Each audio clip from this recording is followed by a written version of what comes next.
The high taxes on tobacco products do save lives, as simple as that. Tobacco taxes and high taxes on tobacco products are the most effective single policy to take down the smoking prevalence and therefore decrease the ill health related to smoking. There is 6 million people globally who do die as a result of smoking every year, and out of 6 million, 1.6 million do lose their life in the WHO European region. So I think we all agree that this is far too much. And we as the WHO estimate that if all countries around the globe would increase the tobacco taxes by 50%, this would avoid 11 million deaths as a result of tobacco use in the world. We know that all smokers do start once they are adolescent, meaning that by the age of 18, all smokers have already smoked or at least tried the first cigarette.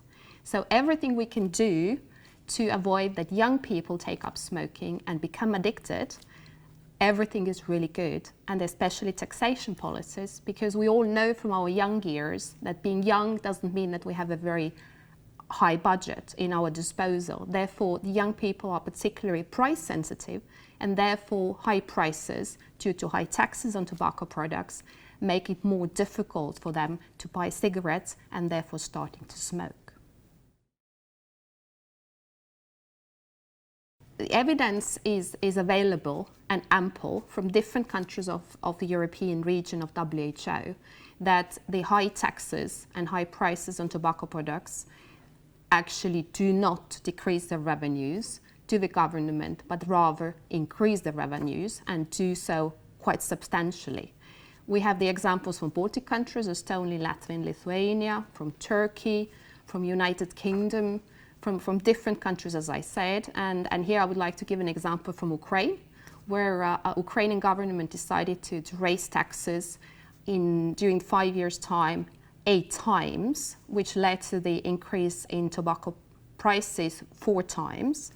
And of course, as we expected, the sale in cigarettes went down by a quarter, around 26%, while the revenues to the government actually did increase by 4 times. So I think this is a very compelling example that high taxes do lead to the higher revenues to the government. And of course, those higher additional revenues to the government can be put back to the health system, used for health promotion, and therefore really be beneficial to the final positive health outcome.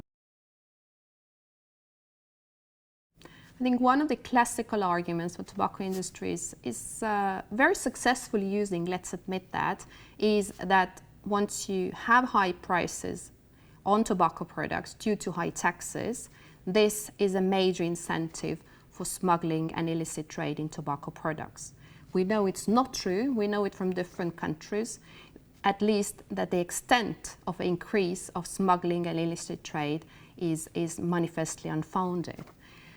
However, ministers of finance and economy, while doing their taxation policies on tobacco products or revising their taxation policies, have to think that different types of taxes should be used, and this will lead to the better health outcome as well as a better additional revenue outcome, because this would make it more difficult for the tobacco industry to lower the actual price of tobacco products.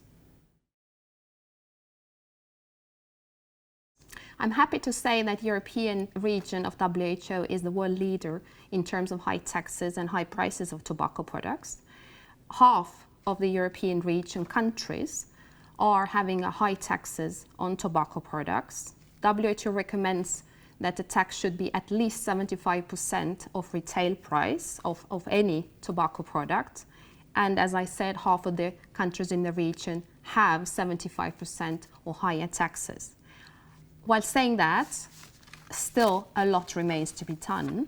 And I would like to give you a couple of examples where as a region we could further improve our health outcome due to the high taxes on tobacco products. One of them is that countries should consider to raise the taxes at all tobacco products equally. because otherwise if you, for example, raise the taxes on premium brands, then people, the smokers, do switch to the local brands which are cheaper, and therefore there is no health outcome, there is no positive health outcome. Therefore, all tobacco products should be taxed at the same rate. So this is one area where a lot of improvement could be done and should be done. The other one is the cross-border purchasing between the countries. Therefore, the countries should be working together to coordinate their taxation policies to make sure that that people don't make the cross-border purchasing of tobacco products, and again, the positive health outcome will be lost. Tobacco taxation is the strongest tool we have to make sure that people stop smoking or don't take up the smoking.